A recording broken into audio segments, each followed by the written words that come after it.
नमस्कार दोस्तों, एक बार फिर आप सबका आपके अपने YouTube चैनल डीआरएस मैथ्स, जो कि अब डीआरएस टॉपर्स लाइव है, उस पर आपका स्वागत करता हूं। आज हम लोग करने चल रहे हैं सीटेट जुलाई 2019 का पेपर फर्स्ट, यानी क्लास 1 से लेकर के क्लास 5th के लिए जो पेपर होता है उसमें जो मैथमेटिक्स के क्वेश्चंस आते हैं उनका सोल्यूशन आज हम करने चल रहे हैं। ठीक है, तो ज़्यादा समय ना लेते हुए चलिए स्टार्ट करते हैं आज का ये लेक्चर। देखिए, क्वेश्चन ये है कि एक बीकर का 3/7 भाग पानी से भरा हुआ है और 16 लीटर पानी लगेगा उसमें, उस बीकर को पूरा एकदम भरने के लिए। ठीक है, आपको बताना है कि उस बीकर की कैपेसिटी क्या है, यानी उसकी धारिता क्या है। चलिए देखते हैं इसका सोल्यूशन क्या होगा। देखिए, इस क्वेश्चन में आपको दिया है कि एक बीकर है जिसमें कुछ पानी भरा हुआ है। कितना पानी भरा हुआ है? 3/7 भाग भरा हुआ है। इसका मतलब ये हुआ कि अगर ये कंप्लीट पोर्शन, नीचे वाली जो वैल्यू होती है ये आपको बताती है टोटल वैल्यू। तो पूरा बीकर का मान अगर 7 है तो इस 7 में से ये इतना पोर्शन, कितना, 3 भरा हुआ है। तो खाली कितना है? 7 में से 3 अगर फुल है तो कितना खाली है बताओ? बिल्कुल सही, 4 पोर्शन खाली है। ये कह रहे हैं कि इस 4 पोर्शन, जो ये खाली वाला पोर्शन है, इसको फुल करने के लिए आपको जो पानी की मात्रा आवश्यक है उसका मान है 16 लीटर, 16 लीटर्स। मीन्स कि 4 इज इक्विवेलेंट टू 16। 4 अगर 16 के बराबर है तो यहीं से आप बता सकते हो कि भाई एक की वैल्यू कितनी होगी, 4 गुना है तो एक की वैल्यू कितनी हो जाएगी? 4 लीटर। यहां से आपको ये मिल गया। अब आप किसी भी क्वेश्चन का आंसर दे सकते हैं। पहले तो इस क्वेश्चन का आंसर बताते हैं। ये कह रहे हैं इसकी धारिता कितनी है, यानी कैपेसिटी। तो इसकी कैपेसिटी है 7। तो 4, अगर 1 4 लीटर के इक्वल है, एक 4 के बराबर है, तो 7 किसके बराबर होगा? बिल्कुल सही, 7 गुणे 4 यानी कि 28 लीटर, 28 लीटर। ये आपका ऑप्शन नंबर 4 है इस क्वेश्चन का, जो कि करेक्ट है। इसी क्वेश्चन में दूसरा आपसे पूछ सकता था कि आप ये बताओ कि पहले से कितने लीटर पानी इसमें है। तो आप कहते 4 अगर 16 के बराबर है तो 3 किसके, यानी 3, तो 3 की वैल्यू किसके इक्विवेलेंट हो जाएगी? 1 4 के इक्विवेलेंट है, तो 3 की वैल्यू बिल्कुल सही, 3 4 जा 12 लीटर के। ठीक है, पहले से कितना पानी था? 12 लीटर। खाली वाले को भरने के लिए कितना चाहिए? 16 लीटर, 16। टोटल कितना पानी आता है? 28 लीटर। कैसे भी घुमा फिरा करके पूछेगा, आप इसका आंसर दे सकते हो, बहुत आसान है। ओके, इस क्वेश्चन में आपको बताना है, ये कह रहे हैं कि निम्नलिखित संख्याओं में से कौन सी संख्याएं अवरोही क्रम में है। अवरोही का मतलब होता है डिसेंडिंग ऑर्डर, मतलब घटते हुए क्रम में। ठीक है, अगर आप सभी संख्याओं को देखेंगे तो इसमें सबसे बड़ी जो संख्या है वो है 30.5, फिर उसके बाद आता है 3.50, फिर उसके बाद आता है 3.055, फिर आता है 3.05, फिर आता है 3.005 और सबसे लास्ट में आता है 0.355। ठीक है, तो आपका जो राइट आंसर था वो ऑप्शन नंबर 2 है, कि सिर्फ ऑप्शन नंबर 2 ही ऐसा है जिसमें संख्याएं बढ़ते से घटते क्रम में लिखी गई हैं, यानी कि डिसेंडिंग ऑर्डर में लिखी गई हैं। क्लियर? अगला क्वेश्चन, ये क्वेश्चन आपको दिया है कि एक दुकानदार ने 5.3 किलो बादाम, 2100 ग्राम किशमिश और 2.2 किलोग्राम काजू को मिला दिया। इस पूरे मिश्रण को बराबर बराबर 2 दर्जन पैकेट बना दिए। प्रत्येक पैकेट का भार क्या होगा? 2 दर्जन पैकेट का मतलब हो गया कितना, कि 24 पैकेट बना दिए, 24 पैकेट्स। ठीक है, a shopkeeper mixed 5.3 kg of almonds, 2100 gram of raisin, 2.2 kilogram of cashew and packed the mixture equally into 2 dozen packets. What is the weight of each packet? अब इस क्वेश्चन में आपसे पूछा यही था, भाई आपको कुल कितने दर्जन पैकेट्स बनाने हैं? 2 दर्जन, 2 डजन्स। ठीक है, तो 2 दर्जन का मतलब हो गया टोटल 24 पैकेट्स बनेंगे। एक पैकेट में कितना आएगा ये आपको बताना है। ग्राम में सारा ऑप्शन दिया इसलिए सभी को ग्राम में बदल देंगे। 5.3 kg, 5.3 किलो। 1 किलो में 1000 ग्राम होता है, तो 5.3 किलो को 1000 से गुणा करोगे, 5300 ग्राम हो गया। दूसरा वाला मात्रा 2100 ग्राम दिया ही हुआ है। 2.2 kg, इसको भी 1000 से गुणा करोगे तो 2200 ग्राम आ जाएगा। तीनों को आप जोड़ लो तो ये 00 ऐसे ही रहेंगे। 2 1 3 3 6 हो गया, 5 2 7 2 9 हो गया। 9600 ग्राम टोटल अमाउंट हो गया। अब 9600 ग्राम को 24 पैकेटों में भरना है, तो एक पैकेट में कितना आएगा? 9600 को 24 से डिवाइड दे दो। आपको पता है कि 24 चौको 96, 24 4 जा 96 होता है, 400। तो आपकी ये वैल्यू आ गई 400 ग्राम्स। तो इसका मतलब ये हुआ कि हर पैकेट में जो पैकेट्स बन रहे हैं, हर पैकेट में कितना अमाउंट आएगा? 400 ग्राम। और ये आपका ऑप्शन नंबर 2 था, तो ऑप्शन नंबर 2 आपका करेक्ट आंसर है। क्लियर? कितना आसान क्वेश्चन है, जैसे पूछ रहा बस वैसे कन्वर्ट करके सॉल्व कर दो। ये क्वेश्चन है कि मैं कौन सी संख्या हूं? मैं 2 अंकों की सम संख्या हूं, मैं 3 4 6 का सार्वगुणज हूं, मेरे कुल 9 गुणनखंड हैं। What number am I? I am a 2-digit even number. I am common multiple of 3 4 and 6. I have total 9 factors. ठीक है, ऐसे क्वेश्चन को कैसे सॉल्व करेंगे? देखो, इस क्वेश्चन में तो सबसे पहले जैसे इसने कहा कि 2 अंकों की सम संख्या है, तो देखो तुम्हारे चारों ही ऑप्शन 2 अंकों की सम संख्या है। ठीक है, तो अब गेस तो नहीं कर सकते।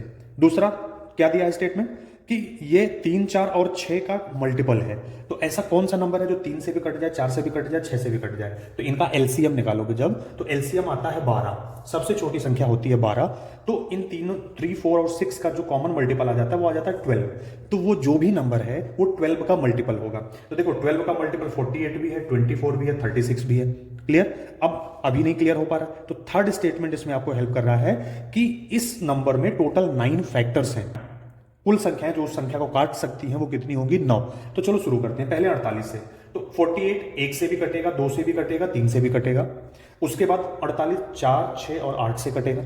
फिर उसके बाद ये 12 से भी डिवाइड होता है, 16 से भी और 24 से भी, और खुद 48 से भी डिवाइड होगा। तो ये टोटल कितने हो गए? 3 3 6 3 9 1 10। इसके कितने फैक्टर्स हो गए? 10। ठीक है, तो ये नहीं हो सकता क्योंकि जिस संख्या की आप खोज कर रहे हो, जो संख्या आपका आंसर है, उसके टोटल 9, सिर्फ 9 फैक्टर हैं। दूसरा संख्या आता है 24। तो 24 को अगर देखो तो ये 1 से डिवाइड होगा, 2 से डिवाइड होगा, 3 से डिवाइड होगा, 4 5 4 8 और 4 6 और 8 से डिवाइड होगा, 12 और देन 24 से डिवाइड होगा। तो इसमें टोटल फैक्टर्स कितने हो गए? 3 3 6 2 8, टोटल 8 फैक्टर्स हो गए। ये भी आपका ऑप्शन नहीं है क्योंकि आपके ऑप्शन में 9, टोटल 9 फैक्टर्स होने चाहिए। अब लास्ट नंबर बचता है 36। या तो इसको कैलकुलेट करो या डायरेक्टली टिक कर दो, देख भी लो। 36 1 से डिवाइड होगा, 2 से डिवाइड होगा और 3 से डिवाइड होगा, 4 6 और 9 से डिवाइड होगा, 12 18 और 36 से डिवाइड होगा। क्लियर? तो टोटल कितने फैक्टर्स हो गए इसके? 9 फैक्टर्स हो गए। और यही संख्या ऐसी है जो आपकी तीनों कंडीशन को पूरा करती है।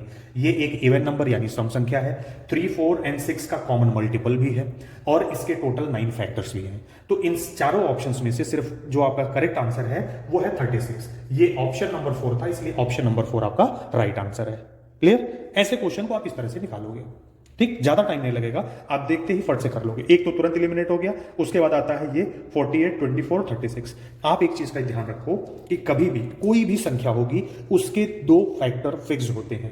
पहला फैक्टर होता है 1, जिसको हमने बोला है गॉड ऑफ द नंबर्स, और सेकंड फैक्टर होता है नंबर इटसेल्फ, वह नंबर खुद। ये 2 फैक्टर उसके हमेशा होते हैं। ठीक है, इसके अलावा और कितने चाहिए थे? 7। तो बाकी के 7 फैक्टर्स आपको यहां पे देखो, 1 हो गया, 36, ये 2 फैक्टर हो गए, बाकी के 7 फैक्टर आपको ये मिल गए। सभी में देखिए 1 और वो नंबर, ये दोनों तो फिक्स मिलेंगे 1 एंड दैट नंबर। कई बार आपसे ये भी क्वेश्चन पूछ लेता है, जैसे मान लीजिए अगर आपसे ये बोले कि 72 36 का फैक्टर है कि नहीं, तो अब आप कंफ्यूज हो जाते हो मल्टीपल और फैक्टर में, मतलब इसका गुणनखंड और सर्वगुणज में आप कंफ्यूज हो जाते हो। तो गुणनखंड जो होता है, फैक्टर जो होता है, वो कभी भी नंबर से ज्यादा नहीं हो सकता, वो खुद नंबर या उससे छोटा होगा। और मल्टीपल जो होता है वो कभी भी नंबर, जो सबसे बड़ा संख्या है, जो सबसे बड़ी संख्या है, उसके बराबर होगा या उससे बड़ा होगा। मल्टीपल्स 2-3 नंबर्स के ढूंढे जाते हैं या किसी भी एक सिंगल नंबर का होता है, तो मल्टीपल खुद नंबर के इक्वल या नंबर से बड़ा होता है, फैक्टर नंबर के इक्वल या नंबर से छोटा होता है। क्लियर? इस क्वेश्चन में आपसे कह रहा है कि Asha plans to save money from a household expenditure to buy a mobile phone. Every week she saves ₹50 on Monday, ₹100 on Wednesday, and ₹80 on Friday, and spends ₹60 from this on Sunday. How many weeks would she take to save enough to buy a mobile phone of ₹5,950? आशा घर के खर्च में से कुछ रकम बचाकर एक mobile phone खरीदना चाहती है। प्रत्येक सप्ताह वह सोमवार को ₹50, बुधवार को ₹100 और शुक्रवार को ₹80 बचाती है तथा रविवार को इसमें से ₹60 खर्चा कर देती है। उसे ₹5,950 का मोबाइल खरीदने के लिए कितने सप्ताह बचत करनी होगी? चलिए इसका सोल्यूशन देखते हैं। इस क्वेश्चन का सोल्यूशन बहुत ही आसान था। अब आप देखो क्या है, आशा ये 3 अमाउंट बचाती है और ये ₹60 खर्च कर देती है। तो फाइनली वो कितना बचा पाती है पूरे हफ्ते में? 80 में से 60 माइनस कर दो तो यहां पे बचेगा 20 और 100, 120 और 50, 170। इस पूरे हफ्ते में वो ₹170 बचा पाती है। ₹170 बचा पाती है एक हफ्ते में। तो ₹5,950 बचाने के लिए उसको कितना टाइम लगेगा? तो इसको 170 से आप डिवाइड कर दो, यही आपका आंसर हो गया। ठीक, मंडे को ₹50 बचाती है, बुधवार को ₹100 और शुक्रवार को 80 बचाती है, संडे को ₹60 खर्चा कर देती है। तो तीनों को आप ऐड करोगे और इसको आप माइनस कर दोगे, आएगा 170। 170 से डिवाइड करो, ये 0 से ये 0 कट गया। 17 से इसको डिवाइड करो तो 17 3 जा होता है 51, यहां आएगा बचेगा 8 85। तो 17 5 जा होता है 85। तो ऑप्शन आ गया 35 वीक्स। ये आपका ऑप्शन नंबर 2 था, यही आपका करेक्ट आंसर था। क्लियर? ऐसे क्वेश्चंस को आप यूं सॉल्व कर लो, कोई दिक्कत ही नहीं। एक हफ्ते में 170 रुपए बच गए, तो इतने पैसे बचाने में कितने हफ्ते लगेंगे? टोटल अमाउंट को 1 वीक के अमाउंट से डिवाइड कर दो। यूनिटरी मेथड में भी मैंने बताया है कि भाई 170 एक हफ्ते में, तो 5,950 कितने हफ्ते में? ज्यादा होगा, ज्यादा के लिए कम से भाग, इसको कम से डिवाइड कर दो, आपका आंसर मिल गया। क्लियर? ये क्वेश्चन आपका है कि बाइनरी नंबर सिस्टम 11011 2 का मतलब हो गया कि ये बाइनरी नंबर सिस्टम है, 10 का मतलब हुआ डेसिमल नंबर सिस्टम में इसकी वैल्यू क्या होगी। ठीक है, तो अब इसको कैसे कन्वर्ट करते हैं, आइए इसको देखते हैं। तो किसी भी बाइनरी नंबर को डेसिमल में कन्वर्ट करना है तो आप राइट से स्टार्ट करो। ठीक, जितने यहां पर ये डिजिट्स हैं उतनी बार पहले आप 2 लिख लो। यहां पे लिखा 2, यहां पे लिखा 2, यहां पे लिखा 2, यहां पे लिखा 2 और यहां पर लिख दिया 2। क्लियर? सबके लिए 2 लिख दिया। अब सबकी पावर इधर से स्टार्ट करो इंक्रीजिंग ऑर्डर में। यहां power 0, power 1, power 2, power 3, power 4 लिख दिया। अब क्या करो कि इसके ऊपर जो नंबर लिखा है उसका इसमें मल्टीप्लाई कर दो। यानी 1 लिखा है तो 1 इंटू, फिर बीच में इसको ब्रैकेट में कर दो प्लस, यहां पर 1 लिखा है तो ये भी हो गया इंटू 1 प्लस, 0 लिखा है तो इंटू 0 प्लस, 1 लिखा है तो इंटू 1 प्लस, 1 लिखा है तो इंटू 1। क्लियर? अब आप क्या करो, नेक्स्ट इसकी वैल्यू निकाल लो। 2 की पावर 4 मतलब 2 का 2 में 4 बार गुणा, तो 2 दूना 4 दूना 8 दूना 16, 1 से गुणा करेंगे तो ये वैल्यू आ जाएगी 16 प्लस 2 का 3 बार गुणा, तो 2 दूना 4 दूना 8 1 8, ये वैल्यू हो गई 8 प्लस 2 दूना 4, 4 का 0 में गुणा होगा तो वैल्यू हो जाएगी 0 प्लस 2 1 2 का 1 से गुणा 2, ये वैल्यू हो गई 2 प्लस किसी भी नंबर की पावर 0 1 होती है तो 2 पावर 0 1, 1 इंटू 1 वैल्यू आ गई 1।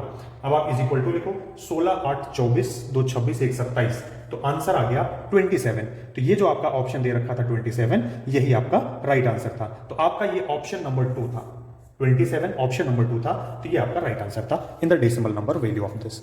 इसी प्रोसेस को अप्लाई करके आप किसी भी नंबर को कन्वर्ट कर सकते हैं बाइनरी से डेसिमल में। क्लियर? ये क्वेश्चन है कि एक वर्ग की भुजा 10 सेंटीमीटर है, यदि वर्ग की भुजा 2 गुनी कर दी जाए तो नया परिमाप कितने गुना हो जाएगा। The sides of a square is 10 centimetre, how many times will the new perimeter become if the side of the square is doubled. चलिए इसका सोल्यूशन देखते हैं। क्वेश्चन के लिए तो आप बिल्कुल यही ध्यान रखो, स्क्वायर के लिए, वर्ग के लिए, अगर भुजा साइड उसकी अगर n गुना आपने कर दी, n टाइम्स बढ़ा, n टाइम्स कर दिया, तो उसका पेरीमीटर यानी परिमाप उतने ही गुना हो जाता है। एरिया यानी कि क्षेत्रफल n स्क्वायर टाइम्स हो जाता है। कारण, क्योंकि आप जानते हो परिमाप क्या होता है, 4 इंटू साइड होता है, और क्षेत्रफल एरिया क्या होता है, एरिया साइड का स्क्वायर होता है। तो जितने गुना आप साइड को करोगे उसी के सेम रेशियो में पेरीमीटर चेंज होता है और स्क्वायर टाइम्स में क्षेत्रफल। अब आपके क्वेश्चन में दिया पहले साइज थी 10 सेंटीमीटर, तो 10 सेंटीमीटर इंटू 4 कर दो तो 40 सेंटीमीटर उसका क्या हो गया, पेरीमीटर था। साइड को आपने डबल करके 20 सेंटीमीटर कर दिया, इंटू 4 कर दो तो 80 सेंटीमीटर उसका क्या हो गया, पेरीमीटर हो गया।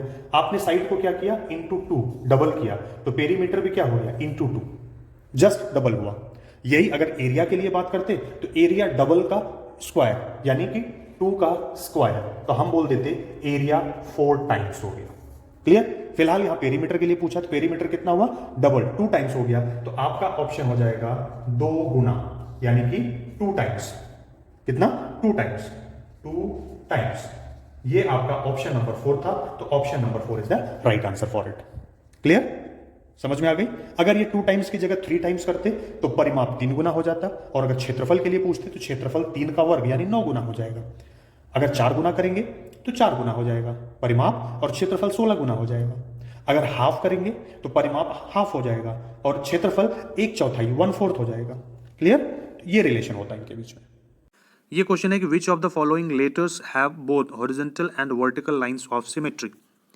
निम्नलिखित में से किन अक्षरों में क्षैतिज और ऊर्ध्वाधर सममिति दोनों की रेखाएं हैं। ठीक है, अब आप देखिए इसका सॉल्यूशन, इसका मतलब क्या है और ऐसे क्वेश्चंस को सॉल्व कैसे करते हैं।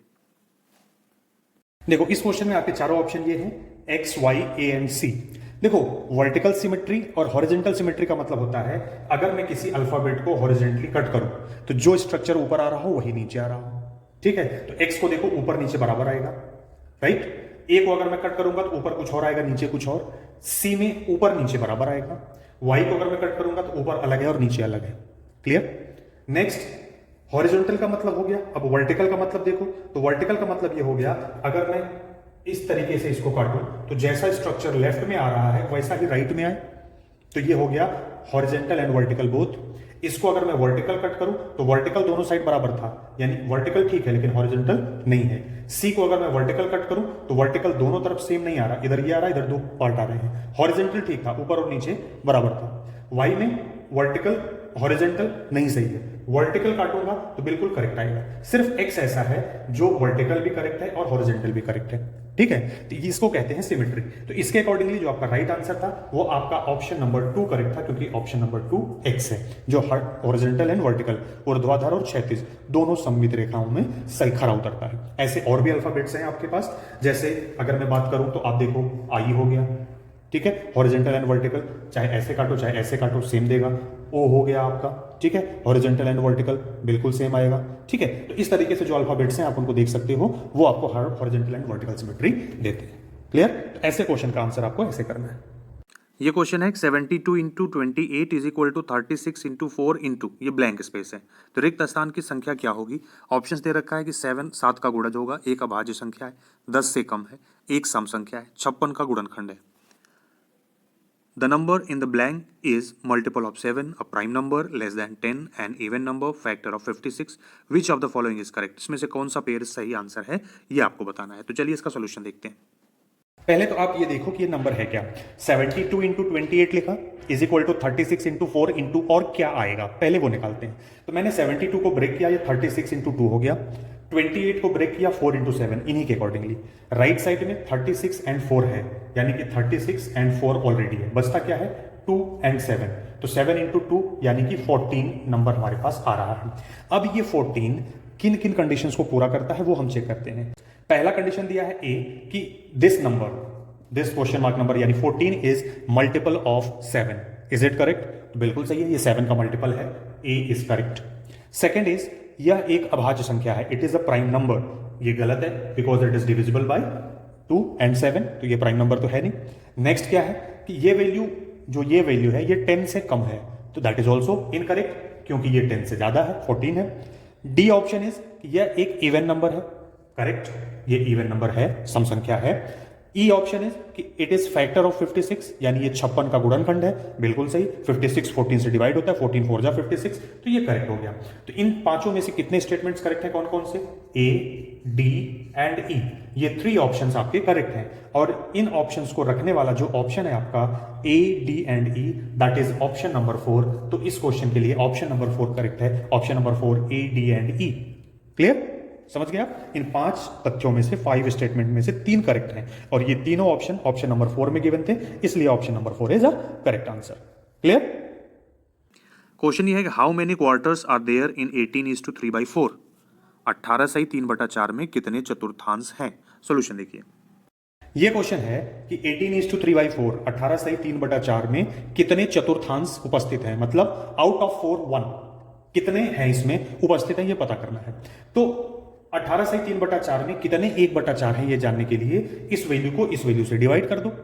जैसे मैं ये बोलूं कि 20 में कितने 2 हैं, हाउ मेनी टूज इन 20, तो ये जानने के लिए 20 को जब हम 2 से डिवाइड करेंगे तो आंसर आएगा 10, कि 20 में 10 टूज हैं। हम टेबल क्या पढ़ते हैं, 2 10s are 20, ये पढ़ते हैं ना, 2 1s are 2, क्या बोलते हैं, 2 1s are 2, 2 2s are 4, 2 3s are 6, 2 4s are 5, ठीक है, 2 10s are 20, 2 10s 20 के इक्वल है। तो वैसे ही पूछ रहा है कि हाउ मेनी 1/4 इज 18:3/4, ठीक है। 2 10 कितने, 2 दहाइयां कितना होता है 20, 2 तियां 6, मतलब 2 3 बार 6, 2 4 बार 8, 2 5 10, 2 5 बार 10, 2 6 जा 12, यानी 2 6 बार 12। तो ऐसे ही 1/4 कितनी बार होगा कि 18 से ही 3/4 आ जाएगा। ये जानने के लिए इस वैल्यू को आप डिवाइड करोगे इस वैल्यू से, बड़ी वैल्यू को छोटी वैल्यू से डिवाइड कर दो, जिसमें जिसको पता करना हो उसमें जिसको पता करना है उससे भाग दे दो। 20 में कितने 2 हैं जानने के लिए 20 को 2 से भाग दे दो, ठीक। जब इसको डिवाइड करेंगे तो पहले इसको सिंप्लीफाई करेंगे, तो ये क्या हो गया 4 इंटू 18, 18 चौको 72, 3 75, ये हो गया 75/4। और डिवाइड के लिए क्या होता है, ये चिन्ह बदल के इंटू हो जाता है, भिन्न उलट जाता है, फ्रैक्शन रिवर्स हो जाता है, 4/1 हो गया, 4 से 4 कट गया, आंसर आ गया 75। तो how many quarters are there, कितने चतुर्थांश है वहां पे, 75। तो इसका ऑप्शन नंबर 2 आपका करेक्ट आंसर हो गया। क्लियर, आगे बात समझ में। इस क्वेश्चन में आपसे कह रहा है कि in a school half of students play badminton, 1/4 play volleyball, 1/8 play tennis, 1/16 play chess and remaining go for swimming. If the number of students playing volleyball is 160, how many students play chess?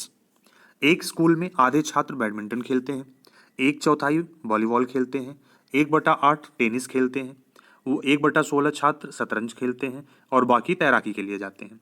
यदि volleyball खेलने वाले छात्रों की संख्या 160 है तो कितने छात्र शतरंज खेलते हैं? ठीक है, आइए देखते हैं इसका सोल्यूशन। अब ये क्वेश्चन आपका ये रहा कि भाई आधे बच्चे बैडमिंटन खेलते हैं, बाकी के जो आधा बचता है उस आधे का आधा, यानी कि हाफ का हाफ जब करोगे तो आधा ये रहा। अब इसका भी जब आधा करोगे तो ये वैल्यू आ जाती है 1/4। पूरे को 2 पार्ट में बांटो तो उसका हाफ वॉलीबॉल खेलते हैं। अब 1/4 का भी जब आप हाफ करोगे आधा तो ये वैल्यू आती है 1/8। तो इस आधे का आधा टेनिस खेलते हैं। अब फिर से 1/8 का जब आधा आप करोगे तो ये वैल्यू आती है 1/16, यानी कि आधे के आधे में से फिर नेक्स्ट हाफ में से शतरंज और तैराकी करते हैं। तो ये तो हो गया इनका डिस्ट्रीब्यूशन। क्लियर। अब इसमें वैल्यू क्या दे रखी है, वो कह रहे हैं कि अगर वॉलीबॉल खेलने वाले छात्रों की संख्या 160 है तो वॉलीबॉल का मतलब क्या हो गया 1/4, 1/4 कितना है 160, 160 इज वॉलीबॉल। तो 160 का आधा है टेनिस, तो 160 का आधा यानी ये टेनिस में कितने हो जाएंगे 80, कोई दिक्कत नहीं। टेनिस का आधा शतरंज और आधा तैराकी है, तो 80 का आधा यानी कि 40 शतरंज में हो गए और बाकी के 40 किस में हो गए, तैराकी में हो गए। क्लियर। और इसका डबल है बैडमिंटन, क्योंकि बैडमिंटन का आधा वॉलीबॉल है, तो वॉलीबॉल का डबल बैडमिंटन है, तो 160 का डबल यानी कि 320 हो गया आपका बैडमिंटन। टोटल अगर आपको जोड़ना हो तो ये कितने हो गए 160 160 320 320 320 640, कुल 640 बच्चे हैं टोटल जोड़ोगे तो, जिसका आधा 320 बैडमिंटन खेलते हैं, 320 का आधा 160 वॉलीबॉल खेलते हैं, 160 वॉलीबॉल का आधा 80 टेनिस खेलते हैं, टेनिस का आधा यानी 40 शतरंज खेलते हैं और उतने ही तैराकी करते हैं। तो इतना आंकड़ा आपको मिल गया सिर्फ एक वैल्यू पता होने से। अब जो ये आपसे पूछ रहे हैं आप बता सकते हो। आपसे इन्होंने पूछा कितने बच्चे शतरंज खेलते हैं, तो आपका आंसर आ गया शतरंज में 40 बच्चे हैं और ये आपका ऑप्शन नंबर 1 था, तो ऑप्शन नंबर 1 40 ये करेक्ट हो गया। बहुत ही आसान है ये क्वेश्चन करना, कोई कैलकुलेशन नहीं, कोई मैथ्स नहीं, कोई फॉर्मूला नहीं, देखते ही सारा कुछ सॉल्व हो गया। क्लियर। एक तो ये तरीका हुआ मुजबानी, आप इसको देखते ही बांटते चले जाओ, आपको सारा आंकड़ा मिल जाएगा। दूसरा तरीका इसी क्वेश्चन को करने का, जो यहां पर वैल्यूज दी जाएंगी उसके हिसाब से हम इसको निकाल लेंगे, ये जो चीज बोलेंगे उसी को उसके हिसाब से हम सॉल्व कर देंगे। आपको क्या दिया कि वॉलीबॉल, वॉलीबॉल का मतलब है 1/4, 1/4 इक्विवेलेंट है 160 के, तो पूरी वैल्यू किसके इक्विवेलेंट होगी, पूरी ज्यादा होगी, 4 इधर जाके गुणा करेगा तो 160 इंटू 4 यानी 16 चौको 64, 640 टोटल छात्र हो गए। आपसे पूछा शतरंज बताओ, तो शतरंज का मतलब है 1/16, तो 640 टोटल है, क्या है 640, 640 टोटल है। इसमें से केवल शतरंज बताना है तो शतरंज 1/16 गुना है, 16 से भाग दे दो, 16 चौका 64 40, तो शतरंज की वैल्यू तब भी आ गई 40। पहला ऑप्शन 40 करेक्ट है। ऐसे भी आप सॉल्व कर सकते हो, 1/4 160 के बराबर, पूरी वैल्यू 640 के बराबर, तो 1/16 किसके बराबर हो जाएगी, कितना 1/16 किसके बराबर होगी 640 गुणे 1/16 कर दो, 16 से 640 काट दोगे 40 गुना, आंसर आ गया 40। ऐसे भी आप निकाल सकते हैं, जो आपको आसान लगे उस तरीके से ऐसे प्रश्नों को आप सॉल्व कर लो। क्लियर। क्वेश्चन ये है कि Deepa goes to a post office to post mail letters and parcels. The postal rates depicted are as below. Letters weight 20 gram or less 5 rupees. Per every additional 20 gram 2 rupees. Parcel weighing 50 gram or less 5 rupees. For every additional 50 gram 3 rupees. Deepa wants to send 2 parcels weighing 250 gram and 300 grams respectively, and 2 letters each of 20 gram and 35 gram respectively. How much postal charges does she have to pay? ठीक, दीपा एक डाकघर में पत्र और parcel डाक से भेजने के लिए जाती है। डाक की दरें इस प्रकार चित्रित की गई हैं। पत्र का भार 20 ग्राम या उससे कम होने पर 5 रुपये लगेगा। 20 ग्राम से प्रत्येक अतिरिक्त 20 ग्राम के लिए 2 रुपये लगेगा। पार्सल का भार जो है वो 50 ग्राम या उससे कम के लिए 5 रुपये, प्रत्येक अतिरिक्त यानी एक्स्ट्रा 50 ग्राम के लिए 3 रुपये लगेगा। ठीक है। तो दीपा 2 पार्सल क्रमशः 250 ग्राम और 300 ग्राम भार के और 2 पत्र क्रमशः 20 ग्राम और 35 ग्राम भार के भेजना चाहती है। उसे कितना डाक शुल्क देना होगा? चलिए इसका सोल्यूशन देखते हैं। देखिए ये क्वेश्चन कितना आसान था। आपको दो रेट्स दिए थे, लेटर के, पार्सल के और पार्सल भेजने के। ये बोल रहे हैं कि अगर पत्र 20 ग्राम तक है तो उसकी वैल्यू 20 ग्राम या उससे कम का है तो 5 रुपए लगेगा। 20 ग्राम से ऊपर एडिशनल 20 ग्राम तक, यानी कि प्लस 20 ग्राम तक का मतलब हो गया कि अगर लेटर का वेट 20 ग्राम से ज्यादा, मतलब 21 ग्राम से लेकर अगर 40 ग्राम तक है तो उसमें 5 रुपए प्लस 2 रुपए, हर 20 ग्राम तक 2 रुपए एक्स्ट्रा लगेगा। पार्सल में क्या था, 50 ग्राम या उससे कम के लिए वैल्यू 5 रुपए थी और 50 ग्राम से ऊपर हर 50 ग्राम पर 3-3 रुपए ऐड हो रहे थे। तो आपको टोटल वैल्यू बतानी है। जो लड़की है दीपा, जो पोस्ट करने गई, उसके पास दो लेटर, दो चिट्ठियां हैं। पहली 20 ग्राम की है तो 20 ग्राम की चिट्ठी के लिए 5 रुपए उसके पोस्टल वैल्यू लगेगी। दूसरी चिट्ठी 35 ग्राम की है तो ये 20 ग्राम से ऊपर है, 40 ग्राम से नीचे है, मतलब अगले 20 ग्राम पर 2 रुपए इसको एडिशनल लगेंगे, मतलब 5 + 2 तो 35 ग्राम वाली पे 7 रुपए लगेगा, 20 ग्राम वाली पे 5 रुपए लगेगा। ये चिट्ठियों के पैसे हो गए। अब आते हैं पार्सल पे। पहला पार्सल उसका 250 ग्राम का है तो 250 ग्राम 50 ग्राम के मल्टीपल में है तो 50-50 ग्राम में ब्रेक कर दो, तो 250 को 5 बार 50 लिख सकता हूं, कोई प्रॉब्लम नहीं। पहले 50 ग्राम पर 5 रुपए है तो पहले 50 ग्राम का 5 रुपए, फिर हर एडिशनल, ऑन एवरी एडिशनल 50 ग्राम पर 3 रुपए एडिशनल है उसके। कितने हैं, 50 हो गया +3 +3 +3 +3, तो टोटल कितने हो गए भाई? जैसे यहां 35 में अगर आप कंफ्यूज हो रहे हो तो ये 35 ग्राम की वैल्यू थी 20 ग्राम प्लस 15 ग्राम, तो पहले 20 ग्राम का 5 रुपए और अगले 15 ग्राम का 2 रुपए, तो टोटल वैल्यू आ गई थी 7 रुपए। तो ये 7 रुपए हुआ 35 ग्राम्स का और 20 ग्राम का 5 रुपए हुआ। ठीक है, कंफ्यूज नहीं हुई। तो ये अब इसी तरीके से अगर मैं 250 ग्राम के लिए जाऊं तो 250 ग्राम की वैल्यू क्या होगी? पहले 50 का 5, बाकी के 4 50 का 3-3, तो 3 4 जा 12 प्लस 5 कितना हो गया? 12 5 17 रुपए। तो 250 ग्राम वाले पार्सल का 17 रुपए लगेगा और दूसरा जो पार्सल उसका 300 ग्राम का है, इसकी वैल्यू क्या होगी? तो इसकी वैल्यू आपकी हो जाएगी प्लस अगेन 150, एक 50 और जोड़ दो, मतलब एक 3 और जोड़ दो, तो यहां तक 17 था, 3 रुपए और जोड़ दिया तो ये हो गया 20 रुपए। तो उसके ये रेट्स हो गए। पहली चिट्ठी 20 ग्राम वाली 5 रुपए, दूसरी चिट्ठी 35 ग्राम 7 रुपए, पहला पार्सल 17 रुपए, दूसरा पार्सल 20 रुपए। कुल कितने पैसे देने पड़ेंगे? जोड़ दो सबको, 20 10 30 7 37 7 44 5 49, 49 रुपीज। कितना उसको देना पड़ेगा? 49 रुपीज टोटल कॉस्टिंग आएगी दीपा की इन चारों चीजों को पोस्ट करने के लिए। क्लियर? तो बहुत ही आसान क्वेश्चन है, थोड़ा सा अगर आप सोचोगे तो आप सॉल्व कर ले जाओगे। Digits 2 3 4 6 7 8 are arranged in the following blanks. 3 ऊपर 3 नीचे होंगे, प्लस का साइन है। The largest possible number after addition is, क्या होगा? अंक 2 3 4 6 7 8 को निम्नलिखित रिक्त स्थानों में व्यवस्थित किया जाएगा, यानी 3 डिजिट ऊपर 3 डिजिट नीचे, और उनको ऐड करके अधिकतम संभव संख्या क्या होगी, हाईएस्ट नंबर पॉसिबल नंबर क्या होगी, ये आपको बताना है लार्जेस्ट। तो चलिए इसका सोल्यूशन देखते हैं। ये क्वेश्चन आपको दे रखा है कि ये 6 डिजिट्स हैं आपके पास में, इनको 3 डिजिट्स के 2 नंबर हो, उनको ऐड करके हाईएस्ट वैल्यू, हाईएस्ट नंबर क्या बनेगा?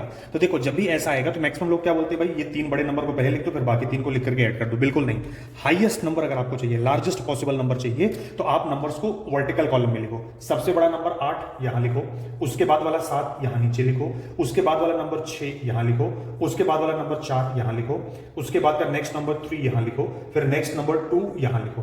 पहला नंबर हो गया 863, नेक्स्ट नंबर हो गया 742। अब आप दोनों को क्या कर दो, ऐड कर दो। 3 + 2 5, 6 4 10 का 0 हाथ लगे, कैरी हो गया 1, 8 7 15 और एक जो इधर से उधर आया कितना हो गया 16। तो आपका ऑप्शन हो गया 1605, the largest possible number made by these 6 digit. इन 6 अंकों से 3-3 अंकों की वो 2 बड़ी से बड़ी संख्या जिनका योगफल अधिकतम हो सके वो कौन सी है? तो संख्या अगर पूछता तो आप कह देते पहली संख्या है 863 और दूसरी संख्या है 742, या इनको ऊपर नीचे भी कर लो, 2 को ऊपर कर लो, 3 को नीचे कर लो। पहली 2 डिजिट्स इंपॉर्टेंट है, बाकी दोनों का एक्सचेंज ऊपर नीचे आप कर सकते थे। ठीक, मतलब 4 यहां, 6 यहां, 2 यहां, 3 यहां, वो पॉसिबल था, लेकिन लार्जेस्ट वैल्यू जो थी वो यही पॉसिबल है। और इनका जो सम पूछा है कि योगफल कितना अधिकतम संभव है, तो अधिकतम संभव योगफल है 1605, और ये आपका ऑप्शन नंबर 2 था, तो option number 2 is a right answer. Clear? ये क्वेश्चन आपको दिया है कि नई दिल्ली चेन्नई राजधानी एक्सप्रेस गाड़ी की निम्नलिखित रेलवे समय सारणी को पढ़िए और प्रश्नों का उत्तर देना है आपको। स्टेशन, आगमन और प्रस्थान का समय। नई दिल्ली से निकलती है 15:55 पे, भोपाल पहुंचती है 23:55 पे, और वहां से सुबह के 12:05 पे निकल जाती है। नागपुर पहुंचती है 5:25 पे, 5:35 पे वहाँ से निकलती है। विजयवाड़ा पहुँचती है 14:15 पे और 14:30 पे निकलती है। चेन्नई पहुँचती है 20:45 पे और वहीं समाप्त हो जाती है उसकी यात्रा। पूछ रहे हैं कि निम्नलिखित में से कौन सा कथन सही है। भोपाल से विजयवाड़ा की यात्रा का समय 13 घंटे 10 मिनट है। नागपुर से चेन्नई की यात्रा का समय 15 घंटे 10 मिनट है। नई दिल्ली से नागपुर की यात्रा का समय 11 घंटे 30 मिनट का है। भोपाल से चेन्नई की यात्रा का समय 21 घंटे 40 मिनट का है। ठीक। Read the following railway timings of the New Delhi Chennai Rajdhani Express and answer the question. Station arrival and departure. New Delhi departure 15:55 hours. Bhopal 2355 hours arrival and 0005 hours departure. Nagpur 05 525 hours arrival, 535 hours departure. Vijayawada 1415 hours arrival, 1430 hours departure. Chennai 20 hours 4500 hours arrival and the journey completed. Which of the following statement is true?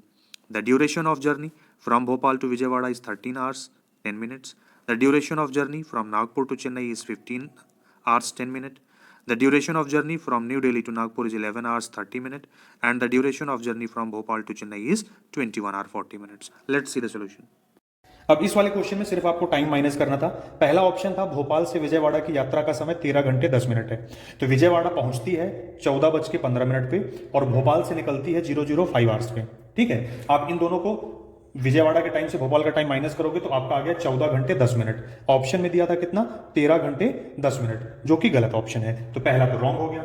दूसरा था चेन्नई से निकलती है 20:45, चेन्नई पहुंचती है 20:45 पे, नागपुर से निकलती है 5:35 पे। तो आपको क्वेश्चन दिया था, ऑप्शन दिया था कि नागपुर से चेन्नई की यात्रा 15 घंटे 10 मिनट में।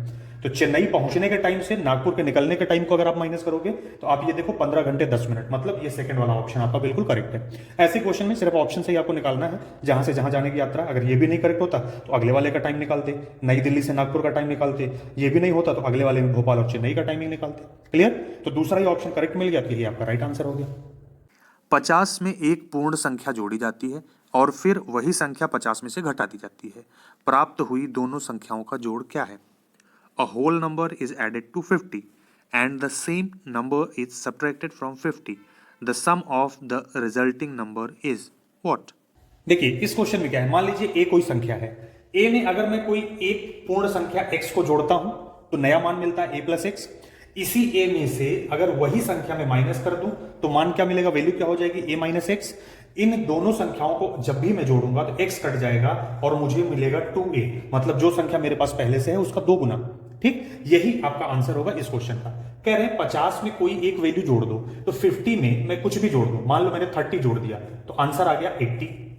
फिर कह रहे हैं कि 50 में से वही संख्या घटा दूं, यानी 50 में से अगर मैं ये 30 माइनस कर दूं तो मुझे क्या वैल्यू मिलेगी, 20। जो वैल्यू जोड़ी है वही वैल्यू घटाना है। तो बाद में जो नंबर्स आ रहे हैं इन दोनों को जब भी मैं जोड़ूंगा मुझे वैल्यू मिल रही है 100, और 100 क्या है, इसी 50 का 2 गुना 100 है। ठीक, तो जब भी इस तरह से कोई क्वेश्चन आए कि एक संख्या है उसमें एक पूर्णांक संख्या जोड़ो और वही पूर्णांक संख्या घटाओ, तो आप बताओ कि आंसर क्या आएगा। अगर दोनों संख्याओं प्राप्त संख्याओं को जोड़ेंगे तो आपका आंसर होगा जो संख्या आपके पास है उसी का डबल। मान लीजिए मेरे पास कोई संख्या है 80, तो मैं ये कहूं 80 में कोई संख्या जोड़ूं जो संख्या मिल रही है, फिर 80 में से वही संख्या घटाऊं जो संख्या मिल रही है, दोनों को जोड़ने पे क्या मिलेगा, तो आप डायरेक्टली बोल दो भैया कि उसका आंसर हो जाएगा 160। जोड़ने घटाने की जरूरत ही नहीं। मैंने 30 किया था, आप कह रहे हैं कि नहीं सर कोई दूसरा ऑप्शन ले लो। चलो मैं दूसरा ऑप्शन ले लेता हूं। 30 की जगह पर आप जो बोलो, चलो मान लो 30 की जगह मैंने 20 ले लिया, तो 50 20 70, 50 माइनस 20 अगर मैंने कर दिया तो 30, तब भी आंसर वही आएगा 100 into 2 is equal to 100। Clear? You are located at X and your school is located at Y. There is no straight path from your house to school. So you first go to A, which is 30 meters due north of X, then go to B, which is 40 meters due west of A, then go to C, which is 30 meters due north of B, and finally you reach your school at Y, which is 40 meters due west of C. With respect to your school, the correct direction of your house is. आप X पर स्थित हैं, आपका विद्यालय Y पर स्थित है। आपके घर से आपके विद्यालय तक जाने के लिए कोई सीधी सड़क नहीं है, अतः आप पहले A पर जाते हैं जो X के ठीक उत्तर में 30 मीटर की दूरी पर है। फिर आप B पर जाते हैं जो A के ठीक पश्चिम में 40 मीटर की दूरी पर है। फिर आप C पर जाते हैं जो B के ठीक उत्तर में 30 मीटर की दूरी पर है। और अंत में आप Y अपने विद्यालय पहुंच जाते हैं जो C के ठीक पश्चिम में 40 मीटर की दूरी पर है। विद्यालय के सापेक्ष आपके घर की सही दिशा क्या है, ये आपको बताना है। चलिए इसको हम ड्रॉ करते हैं, फिर आपको समझाते हैं। देखिए ये क्वेश्चन बहुत ही आसान है। अब इसमें जैसे दिया था कि आपको x से चलना है, आपका स्टार्ट पॉइंट x है और आपको y तक पहुंचना है, ठीक। अब आपको इसमें दो चीजें पूछ सकता था। देखो जब भी इस तरह से आप बनाओ, डायरेक्शन में हमेशा ऊपर नॉर्थ यानी उत्तर, नीचे साउथ, राइट में ईस्ट और वेस्ट में मतलब लेफ्ट में आपका पश्चिम होना चाहिए, ठीक है। अब ये कह रहे हैं कि यहां से यहां तक जाने का सीधा रास्ता नहीं है। आप x से 30 मीटर पहले उत्तर में गए ए पर, a से ठीक पश्चिम में 40 मीटर b पर गए, b से ठीक उत्तर में 30 मीटर c पर पहुंचे और c से ठीक पश्चिम 40 मीटर जाने के बाद आप y पर पहुंच गए। तो आपसे कह रहे हैं कि x से y की दिशा क्या है। तो अब आप देखो ये डायरेक्शन है, तो ये डायरेक्शन का मतलब हो गया ये डायरेक्शन, नॉर्थ एंड वेस्ट। तो आपका ऑप्शन होगा उत्तर पश्चिम। पहला ही ऑप्शन है उत्तर पश्चिम दिशा में। अगर आपसे दिशा पूछा तो उत्तर पश्चिम दिशा होगी आपकी, ठीक। एक तो आपको डायरेक्शन पूछता है, कई बार आपसे क्या पूछ लेता है, वो आपसे पूछता है दूरी कितनी तय चलनी पड़ेगी। तो आप जानते हैं कि जब हमने आपको राइट एंगल ट्रायंगल पढ़ाया है तो 3 और 4, तो ये कर्ण की जो विकर्ण होता है इसकी लंबाई हो जाती है 5। तो 30 और 40 है तो इसकी दूरी हो जाएगी 50 मीटर, फिर इसकी 30 और 40 तो इसकी हो जाएगी 50 मीटर। तो एकदम स्ट्रेट x से y के बीच की दूरी कितनी होगी, 50 और 50 यानी कि 100 मीटर। अगर कभी आपसे दूरी पूछ लेगा तो दूरी हो गई 100 मीटर, लेकिन यहां पे सिर्फ दिशा पूछा है। तो प्रेजेंट कंडीशन ये है, यहां से इधर नॉर्थ होता है, यहां से इधर क्या होता है, वेस्ट होता है। नॉर्थ और वेस्ट के, ये नॉर्थ हो गया, ये वेस्ट हो गया, इसके ठीक डायगोनल है तो ये नॉर्थ वेस्ट यानी उत्तर पश्चिम दिशा हो गई इसकी, ठीक है ना। तो इस तरह के क्वेश्चंस को आप ऐसे सॉल्व करोगे। ये क्वेश्चन है कि कोई लड़का मडगांव से 30 जून 2019 को किसी रेलगाड़ी में सवार हुआ। यह रेलगाड़ी 9:45 बजे मडगांव से चली और अगले दिन 7:15 बजे नागरकोइल पहुंची। यदि इस समय अंतराल में रेलगाड़ी द्वारा तय की गई दूरी 1140 किलोमीटर है तो रेलगाड़ी की औसत चाल क्या थी। A boy boarded a train on 30th June 2019 at Madgaon for Nagarkoil. The train departed at 9:45 hours from Madgaon and reached Nagarkoil at 7:15 hours on the next day. If the distance covered by the train during this time interval is 1140 km, the average speed of the train was. चलिए इसका solution देखते हैं। अब इस question में आपसे पूछा कि एवरेज स्पीड यानी औसत चाल क्या है। तो हमने आपको बताया कि average speed is equal to total distance upon total time. Total distance आपको दे रखा है 1140 किलोमीटर, ठीक है। और टोटल टाइम आपको बताना है, तो 9:45 पे निकल के अगले दिन 7:15 पे पहुंची है। तो 2400 आवर्स के बाद में टाइम चेंज होता है। तो आप क्या करोगे, 2400 में से 945 आवर्स आप माइनस करो, ये टाइमिंग प्लस अब 2400 आवर्स के बाद में कितना आता है, 707 आवर्स 15 मिनट एडिशनल। ये आप माइनस करो तो यहां पर वैल्यू क्या आ जाएगी, 0, एक उधर लाएंगे 60 हो जाएगा। हमने बोला ये आवर्स है, एक इधर घंटा होता है इधर मिनट, 1 घंटे इधर आएंगे 60 मिनट होगा। 60 मिनट से 45 मिनट्स माइनस करोगे तो इधर आ जाएगा 15 मिनट्स, 15 मिनट बच गए। यहां बचेगा 23, 23 में से 9 माइनस करो तो ये आ जाएंगे 14 सॉरी। तो 23 माइनस 9 कितने आ गए, 14। तो 14 घंटे 15 मिनट ये हो गया, प्लस 7 घंटे 15 मिनट ये हो गया। आप इसको टोटल एड ऑन कर दो तो ये 15 30 मिनट हो गया, और इधर कितना हो गया, 14 + 7 21 घंटे 30 मिनट, यानी कि 21.5 घंटे। इसी को डायरेक्टली क्या लिख सकते हैं, 21.5 आवर्स, 21.5 आवर्स। इसको अगर हम फ्रैक्शन में कन्वर्ट करें, प्रॉपर फ्रैक्शन में, 21 से 1/2 तो 21 × 42 1 43, 43/2 आवर्स। ये हो गया टोटल टाइम, ये हो गया टोटल डिस्टेंस। आपको चाहिए एवरेज स्पीड, तो एवरेज स्पीड निकालने के लिए इसी से डिवाइड कर दो, आपका आंसर मिल जाएगा। अब ये वैल्यू है 1140 डिवाइडेड बाई 43/2 जो है, ये 2 ऊपर चला जाएगा तो इंटू 2 इधर हो जाएगा। अब आप इसी को क्या करो, मल्टीप्लाई करके सॉल्व कर दो इसको। 43 से इसको कितना डिवाइड करेंगे जो ये कैंसिल होगा, तो ये वैल्यू आपकी लगभग हो जा रही है कितनी, अगर इसको गुणा कर दो, 2 × 2 2 × 2 2 चौको 8, 2280 को जब आप 43 से डिवाइड करोगे तो ये अप्रोक्सीमेटली 53 आता है। जब आप इसको डिवाइड करोगे तो ये 53.02 समथिंग आएगा, तो ये वैल्यू लगभग इतनी आएगी 53.02। तो दशमलव के बाद 02 नेग्लिजिबल है, तो अप्रोक्सीमेट इसकी वैल्यू आ जाती है 53 km/h। और ये आपका ऑप्शन नंबर 2 था, तो ऑप्शन नंबर 2 करेक्ट हो जाएगा, ठीक है। थोड़ा सा कैलकुलेशन है, कुछ है नहीं। कुल दूरी आपको दी गई, कुल समय निकालना। कुल समय निकालने के लिए क्या किया, 24 घंटे फॉर्मेट में से 9:45 माइनस किया तो 14 घंटे 15 मिनट यहां मिल गया। 7 घंटे 15 मिनट अगले दिन का है, तो 14 और 7 21 घंटे, 15 15 30 21.5 घंटे हो गए। कुल दूरी को 21.5 घंटे से डिवाइड कर दो, लगभग 53 km/h आपकी एवरेज स्पीड आ जाएगी। यही आपका आंसर, ठीक है। तो इस वीडियो में इतना ही, फिर मिलते हैं अगले वीडियो में। तब तक आप देखते रहिए, चैनल को सब्सक्राइब करिए और वीडियोस को शेयर करिए अपने सभी दोस्तों को, जिससे वो सब भी इसका फायदा उठा सकें, ठीक है। बहुत बहुत धन्यवाद इस वीडियो को देखने के लिए।